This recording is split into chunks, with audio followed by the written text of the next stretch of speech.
और लगभग 7 दिन बीत जाने के बाद भी ना तो पूरी साजिश का खुलासा हुआ, ना जिन अधिकारियों के ऊपर लगभग हरियाणा में पहली बार ऐसा हुआ है कि 13 अधिकारियों के ऊपर एक साथ मुकदमा दर्ज होना। 7 दिन बीतने के बाद ना तो दोषियों की कोई गिरफ्तारी हुई, ना उनको मुख्य पदों से हटाया गया। और जब तक वो इन पदों के ऊपर बैठे हैं, अगर डीजीपी शत्रुजीत कपूर इस पद के ऊपर रहेंगे तो हम कैसे ये उम्मीद कर सकते हैं कि पुलिस न्याय वाई पूर्ण कुमार को देगी। केंद्रीय मंत्री अठावले मुख्यमंत्री सैनी से मिलते हैं और वहां पे सैनी हटाने की बात करते हैं मुख्यमंत्री, लेकिन जो प्रिंसिपल सेक्रेटरी टू सीएम हैं, जिनको मनोहर लाल खट्टर जी का राइट हैंड माना जाता है हरियाणा में, जिनको सुपर सीएम माना जाता है, उन्होंने मना कर दिया। और जैसा उन्होंने बताया कि वही मुख्यमंत्री नायब सैनी ने कहा, मेरे कहने से हरियाणा में चपरासी का भी तबादला नहीं हो सकता। और उन्होंने ये भी प्रेस कॉन्फ्रेंस में कहा कि हरियाणा की सरकार तो डीजीपी शत्रुजीत कपूर और जो राजेश खुल्लर जी हैं और ये अपने मनोहर लाल खट्टर जी हैं वो चला रहे हैं। केवल और केवल नायब सैनी एक रबर स्टैंप है और इससे ज्यादा वो कुछ नहीं है। हरियाणा का राज हरियाणा से नहीं चल रहा, हरियाणा का राज चंडीगढ़ से भी नहीं चल रहा है। हरियाणा का जो राज है वो दिल्ली से चल रहा है, जो एक बड़ा संवैधानिक संकट सरकार के ऊपर है। भी साथी जुड़े भी और बहुत संवेदनशील और महत्वपूर्ण मुद्दे पर आपके साथ मैं भी बात करूंगा। और तमाम जो ये सर्वजातीय, आज यहाँ एक महापंचायत हुई जहां हम बैठे हैं सिवानी के एसडीएम कार्यालय में, और उसके बाद एसडीएम को ये ज्ञापन की यही कॉपी थी ना जी, ये ज्ञापन भी जो है वो एसडीएम जो महोदय हैं उनको ये सौंपा गया है। और सबसे आपका परिचय भी करवाएंगे जैसे जैसे सब विचार रखेंगे, और इसको आप सभी शेयर करते रहें। और आप सबको पता है कि हरियाणा के इस समय जो हालात हैं, एक बड़ा मुद्दा है सीनियर आईपीएस वाई पूर्ण कुमार की आत्महत्या का। और वो 2001 बैच के आईपीएस थे और एडीजीपी के रैंक पे थे। उनकी जो धर्मपत्नी है अमनीत पी कौर, वो भी 2001 की आईएएस हैं। और लगभग 7 दिन बीत जाने के बाद भी ना तो पूरी साजिश का खुलासा हुआ, ना जिन अधिकारियों के ऊपर लगभग हरियाणा में पहली बार ऐसा हुआ है कि 13 अधिकारियों के ऊपर एक साथ मुकदमा दर्ज होना। 7 दिन बीतने के बाद ना तो दोषियों की कोई गिरफ्तारी हुई, ना उनको मुख्य पदों से हटाया गया। और जब तक वो इन पदों के ऊपर बैठे हैं, अगर डीजीपी शत्रुजीत कपूर इस पद के ऊपर रहेंगे तो हम कैसे ये उम्मीद कर सकते हैं कि पुलिस न्याय वाई पूर्ण कुमार को देगी। तो ये सारा मुद्दा चला हुआ है। और इसके साथ में जो आज यहाँ इकट्ठे हुए और जो बैठे हैं, उसमें मुद्दा ये है कि सरकार न्याय देने की बजाय और इस पूरे मुद्दे पर वोट बैंक की राजनीति कर रही है। और जातीय जहर घोलने की हरियाणा में जो बीजेपी का बार बार काम है, जात के नाम पे और धर्म के नाम पे लोगों को लड़ाना, उसके हम बिल्कुल खिलाफ हैं। ना कोई जाति अलग है, ना कोई धर्म अलग है। न्याय सबको मिलना चाहिए, चाहे वो किसी भी जाति और किसी भी धर्म का क्यों ना हो। लेकिन 13 अधिकारियों के ऊपर मुकदमा दर्ज होता है और 13 में से एक अधिकारी को हटाया जाता है। हमें एक अधिकारी को हटाने में कोई दिक्कत नहीं, लेकिन जो सबसे छोटे लेवल का जो अधिकारी था वो हटाया गया। 12 बड़े मगरमच्छ बाकी हैं, जिसमें हरियाणा के मुख्य सचिव अनुराग रस्तोगी और डीजीपी शत्रुजीत कपूर, और भी इसमें बड़े बड़े नाम हैं। यानी कि आप एक को हटा करके क्या 12 लोगों को बचाना चाहते हो। और जिस तरह से कल वाई पूर्ण कुमार के सरकारी आवास के बाहर एक प्रेस कॉन्फ्रेंस शाम को होती है और जिसमें बताया जाता है कि केंद्रीय मंत्री अठावले मुख्यमंत्री सैनी से मिलते हैं और वहां पे सैनी हटाने की बात करते हैं मुख्यमंत्री, लेकिन जो प्रिंसिपल सेक्रेटरी टू सीएम हैं, जिनको मनोहर लाल खट्टर जी का राइट हैंड माना जाता है हरियाणा में, जिनको सुपर सीएम माना जाता है, उन्होंने मना कर दिया। और जैसा उन्होंने बताया कि वही मुख्यमंत्री नायब सैनी ने कहा, मेरे कहने से हरियाणा में चपरासी का भी तबादला नहीं हो सकता। और उन्होंने ये भी प्रेस कॉन्फ्रेंस में कहा कि हरियाणा की सरकार तो डीजीपी शत्रुजीत कपूर और जो राजेश खुल्लर जी हैं और ये अपने मनोहर लाल खट्टर जी हैं वो चला रहे हैं। केवल और केवल नायब सैनी एक रबर स्टैंप है और इससे ज्यादा वो कुछ नहीं है। और ऐसी बहुत सारी घटनाएं होती हैं। हम भी अलग अलग आंदोलनों में जब जाते हैं तो हमें बहुत सारे लोग ये कहते हैं कि अगर इन मांगों को मनवाना है तो आप केंद्रीय मंत्री मनोहर लाल खट्टर से बात करो। अगर उनसे आपकी मुलाकात होती है, आपकी बात होती है और वो डन कर देते हैं तो उसको मुख्यमंत्री नायब सैनी नहीं मोड़ सकते। इस मुद्दे पे मुख्यमंत्री नायब सैनी कोई फैसला नहीं ले पाएंगे। ये बात हमने भी अपने आंदोलनों में देखी है और उस प्रेस कॉन्फ्रेंस से ये बात क्लियर भी होगी।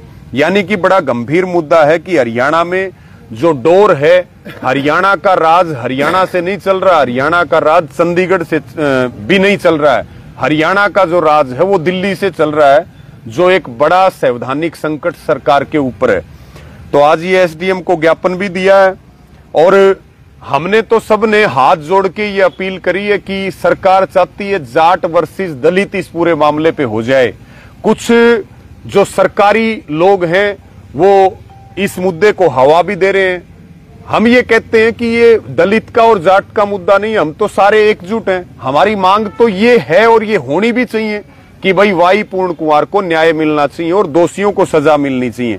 हर बार जब भी कोई आंदोलन होता है, न्याय की बात होती है, तो समाज का हर जो बुद्धिजीवी व्यक्ति है, जो समझदार आदमी है, वो ये बात कहता है कि भाई निर्दोष आदमी नहीं फंसना चाहिए। अगर निर्दोष फंसेगा तो वो भी अन्याय है और अगर दोषी बचेगा तो वो भी अन्याय है। दोषी को सजा मिलना बहुत जरूरी है। जब भी लोगों का लोकतंत्र पे, संविधान पे, न्यायालय पे, सिस्टम पे तभी भरोसा रह पाएगा, अन्यथा भरोसा जो है वो उठ जाएगा। कुछ लोग ऐसे भी हैं, राजकुमार सैनी की अगर हम बात करें, वो जब दलित पंचायत वहां चंडीगढ़ में करी गई थी, उन्होंने भी एक विवादित बयान देकर के पूरे मामले को हवा देने की कोशिश की कि लोगों का ध्यान जो है वो असल मुद्दे से हट जाए। जो लोग भी सरकार के ट्रैप पे या सरकार के ग्राउंड पे खेलने का काम कर रहे हैं, सरकार की पिच के ऊपर जो बैटिंग कर रहे हैं, वो सीधे सीधे तौर पर हमारे या आपके बन करके और केवल समाज में जातिगत जहर घोलने का काम कर रहे हैं।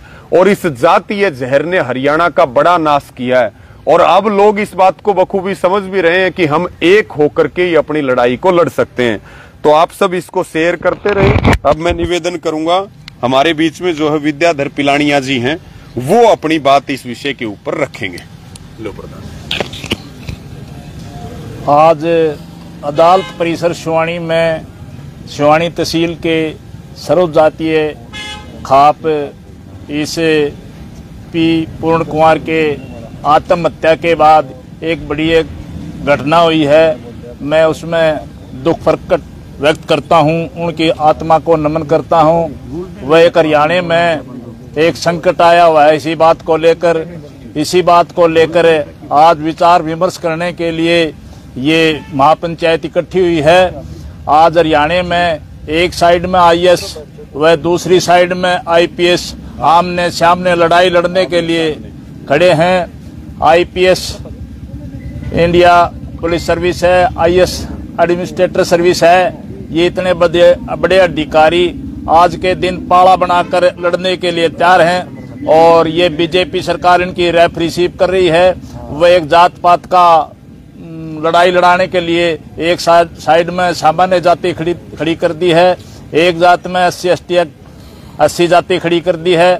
हम तो सभी भाइयों से अपील करते हैं कि धैर्य रखते हुए और आपने इसके पूर्ण कुमार की आत्महत्या के बाद उनकी मिसेज अमनीत पी कुमार ने 15 लोगों के खिलाफ आत्महत्या का मुकदमा दर्ज करवाया था। कानून ये कहता है कि उनका पोस्टमार्टम होकर पोस्टमार्टम की रिपोर्ट लेकर उसकी जांच हो, जांच में ही तो सारा दोषी का या निर्दोष का पता लगता है। वह एक डेड बॉडी को 7 दिन एक रखकर और एक दबाव में किसी के खिलाफ 15 आदमियों के बजाय 2 आदमियों पर दबाव बनाकर उनकी गिरफ्तारी डालने का कार्य चल रहा है।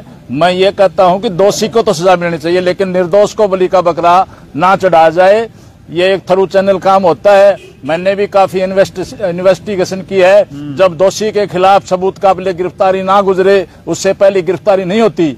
तो इसमें बगैर इसके सबूत के, बगैर पोस्टमार्टम रिपोर्ट के गिरफ्तारी कैसे की जा रही है, यह दबाव कैसा बनाया जा रहा है। एक यो SC/ST एक्ट जो धारा लगाई गई है, इसका दुरुपयोग किया जा रहा है। एक सीनियर अफसर जूनियर अफसर को कैसे प्रताड़ित कर सकता है? अपने से जूनियर को तो कर सकता है, अपने सीनियर को कैसे प्रताड़ित कर सकता है?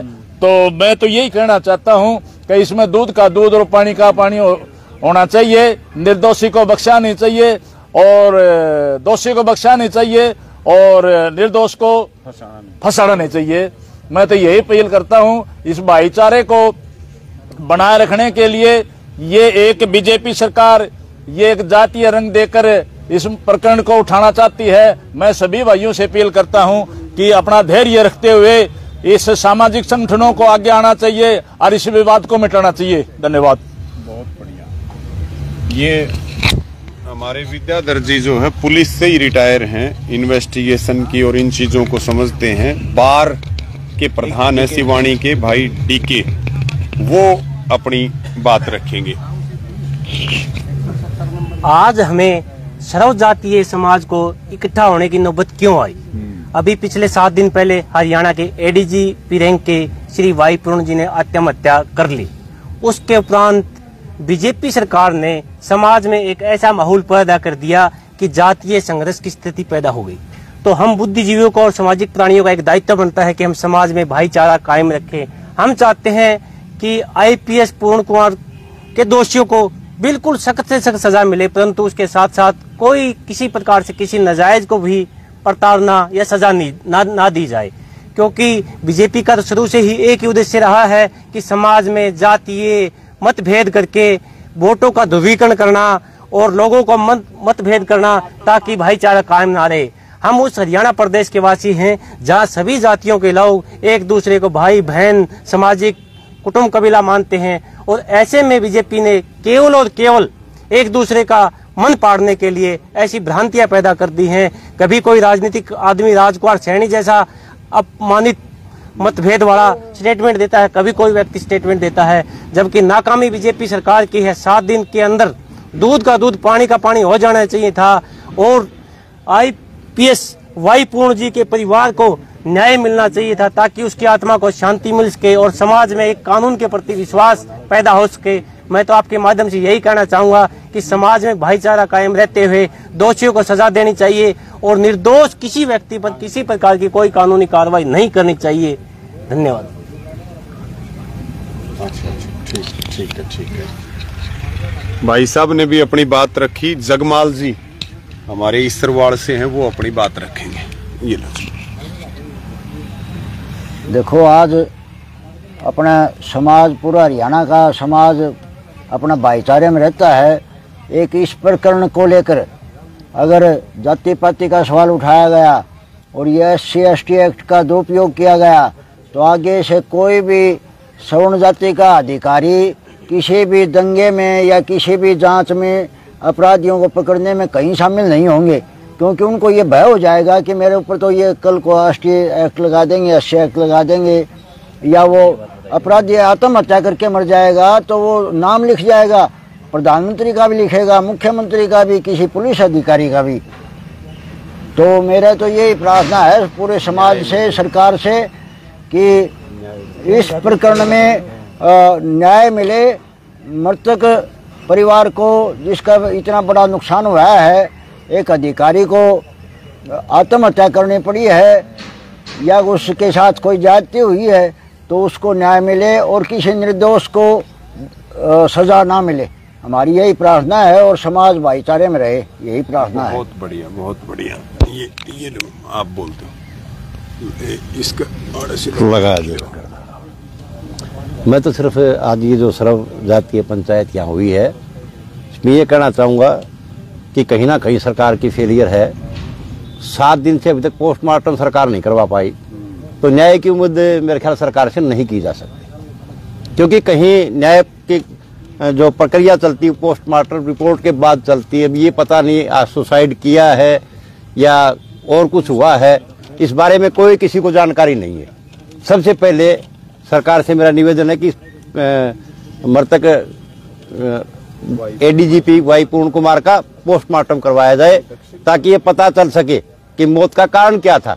उसके बाद अधिकारियों के खिलाफ कार्रवाई करने से पहले एक जांच की जाए कि वास्तव में ये सुसाइड था या नहीं था, या किया गया क्या हुआ, इसके बारे में सरकार जरूर पता लगाए। तो आपने इस लाइव को सभी शेयर करें। आपने बात सुनी और बात सिर्फ यही है कि भाई बात सिर्फ न्याय की है, बात दोषियों को सजा की है, और यही मांग पूरे देश से और पूरे हरियाणा प्रदेश से उठ रही है। और सरकार को अब सोचना चाहिए। देखो, कोर्ट जो है वो इसमें जो है सुप्रीम कोर्ट को, हाई कोर्ट को भी इसमें स्वतः संज्ञान लेना चाहिए कि भाई पिछले 7 दिन से इतने तनावपूर्ण हालत हरियाणा के हैं, और उस परिवार पे क्या बीत रही है जिसने एक ऐसे ऑफिसर को, अपने परिवार के सदस्य को खोया है। और सरकार तरह तरह के प्रलोभन दे रही है। सरकार कह रही है कि पोस्टमार्टम कर लो, अंतिम संस्कार कर लो, हम डीएसपी लगा देंगे, यानी कि सौदेबाजी कर रही है बीजेपी, आरएसएस और हरियाणा सरकार। तो उसको शर्म आनी चाहिए इस बारे में। तो सभी आप अपने इसमें राय और विचार रखें। सबका बहुत बहुत धन्यवाद। सबको जय जवान जय किसान।